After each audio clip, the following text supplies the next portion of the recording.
Ang sulat ni Pablo kang Filemon.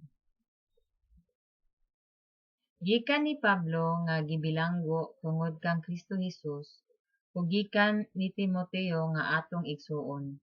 Alang kang Filemon nga aamong higala ug kauban sa buhat, ug sa mga magtutudlo ug sa mga magtotoo nga magtiguman sa imong balay, ug alang kang Apia nga atong igsuong babay, ug kang Arkipo nga atong kaubang sundalo.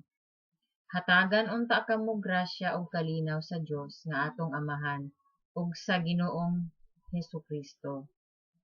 Gilakip ko ikaw igsuon sa matag higayon nga mag-ampo ako, ug nagpasalamat ako sa akong Dios tungod kanimo. Kay nakabalita ako sa imong gugma sa tanang katawhan sa Dios ug sa imong pagtuo sa Ginoong Hesus. Nagampo ako nga ang atong panaghiusa ingon nga mga magtotoo magdugang sa atong pagsabot sa tanang panalangin nga ato diha kang Kristo. Nakalipay og nakadasig pag-ayo kanako ang imong gugma, minahal nga igsuon, tungod kay gidasig mo man ang tanang katawhan sa Dios. Tungod niini, nakabaton akog kaisog ingon nga imong igsuon diha kang Kristo.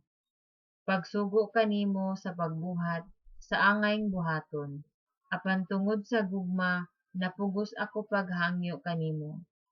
Gihimo ko kini bisan kun ako si Pablo, ang embahador ni Kristo Jesus gibilanggo karon tungod kaniya. Naghangyo ako kanimo alang kang Onesimo nga akong anak diha kang Kristo. Nahimo akong amahan niya sa pagtuo samtang gibilanggo ako. Kaniadto wala siya'y kapuslanan kanimo, apan karon mapuslanon na siya kanimo ug kanako. Karon papaulion ko siya kanimo ug dawata siya sama ra nga ako'y gidawat nimo. Buot unta ako nga magpabilin siya diri aron makatabang siya kanako huli kanimo samtang gibilanggo pa ako tungod sa ebanghelyo. Apan dili ko ikaw pugson sa pagtabang kanako. Busa, dili ako magbuhat og bisan unsa nga dili nimo uyunan. Tingali si Onesimo nahimulag kanimo saka makadiyot aron mahibalik siya kanimo ug dili na gayud bulag hangtod sa hangtod. Dili na siya karon ulipon lamang kundi minahal ng igsuon diha kang Kristo. Gimahal ko siya ug labi pa siyang mahalon mo ingon nga ulipon ug igsuon diha sa Ginoo. Kung giila mo ako nga imong katabang, dawata siya sama ra nga ako'y gidawat nimo. Kung kaniadto nakahimo siya kanimog sayop o nakautang kanimo, ako lay paningli. Ako gayud ang mangunay pagsulat niining mosunod. Ako si Pablo, mobayad gayud kanimo. Dili ako buot nga pahinumduman ka nga utang mo kanako ang imong kinabuhi. Busa, igsuon, buhata kini alang kanako.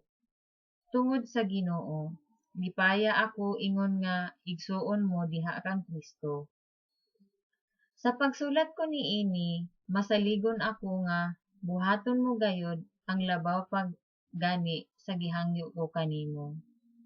Andami usab akog lawak nga kaabutan ko kay naglaom ako nga tubagon sa Dios ang inyong mga pag-ampo ug mahibalik gayud ako diha kaninyo. Nangumusta kaninyo si Epapras nga gibilanggo uban kanako tungod kang Kristo Jesus. Nangumusta usab ang mga katabang ko nga si Marcos, si Aristarco, si Dimas ug si Lucas. Mag-uban unta kaninyong tanan ang grasya sa Ginoong Hesukristo. Ang sulat ni Pablo sa kay Filemon.